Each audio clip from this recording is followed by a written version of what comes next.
Hello guys, welcome back to my channel. ഇന്ന് നമുക്ക് കുഴഞ്ഞു പോവാത്ത നല്ല അടിപൊളി ഒരു എഗ് ഫ്രൈഡ് റൈസ് ഉണ്ടാക്കാം. ഇതിന് മുന്നേ വീഡിയോ സബ്സ്ക്രൈബ് ചെയ്യാത്തവർ ആ ഓൾ ബട്ടൺ കൂടെ കുട്ടി ഒന്ന് സബ്സ്ക്രൈബ് ചെയ്തേക്കണേ. അപ്പം നമുക്ക് എങ്ങനെ തയ്യാറാക്കുന്നതെന്ന് കണ്ടു നോക്കാം. ചൂടായ കടായിലേക്ക് 3 ടേബിൾ സ്പൂൺ എണ്ണ ഒഴിച്ച് 3 മുട്ട പൊട്ടിച്ചൊഴിച്ചിട്ടുണ്ട്. അതിലേക്ക് നമ്മൾ 1 ടേബിൾ സ്പൂൺ കുരുമുളക് പൊടിയും 1/4 ടേബിൾ സ്പൂൺ ഉപ്പും കൂടി ഇട്ട് നന്നായിട്ടൊന്ന് മുട്ട ഫ്രൈ ആക്കി എടുക്കണം. അപ്പോൾ അതായത് ആവശ്യത്തിന് ഫ്രൈ ആക്കിയിട്ടുണ്ട്. ഇനി നമ്മളതൊരു വേറൊരു പാത്രത്തിലോട്ട് മാറ്റുക.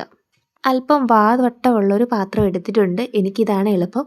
അതിൽ കുറച്ച് എണ്ണ ഒഴിച്ചിട്ടുണ്ട്. ഞാൻ സൺഫ്ലവർ ഓയിലാണ് എടുത്തിരിക്കുന്നത്.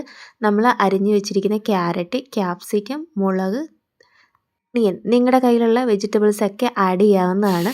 നമ്മളിത് ജസ്റ്റ് ഒന്ന് വഴറ്റിയെടുക്കണം.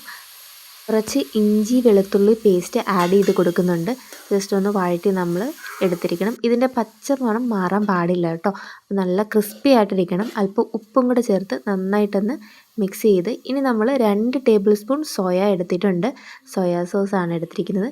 ഇത് ചില്ലി സോസാണ്. 1 ടേബിൾ സ്പൂൺ ചില്ലി സോസും കൂടെ ആഡ് ചെയ്ത് സ്വല്പം കുരുമുളക് പൊടിയും കൂടെ ആഡ് ചെയ്ത് നന്നായിട്ടൊന്ന് മിക്സ് ചെയ്തെടുക്കുക. ഇനി നമ്മൾ മാറ്റി വെച്ചിരിക്കുന്ന ഫ്രൈഡ് എഗ്ഗും കൂടെ ചേർത്ത് ഒന്ന് മിക്സ് ചെയ്തെടുക്കണം. ഇപ്പോൾ ഇത് നന്നായിട്ട് നമ്മളിങ്ങനെ മിക്സ് ചെയ്ത് കൊടുക്കണം.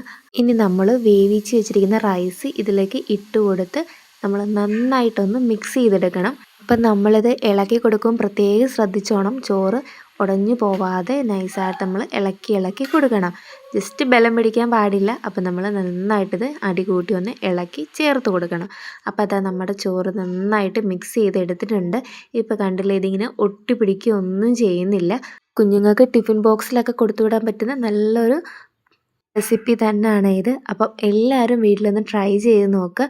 അപ്പം വേറൊരു വീഡിയോ ആയിട്ട് പിന്നെ കാണാം. Bye bye.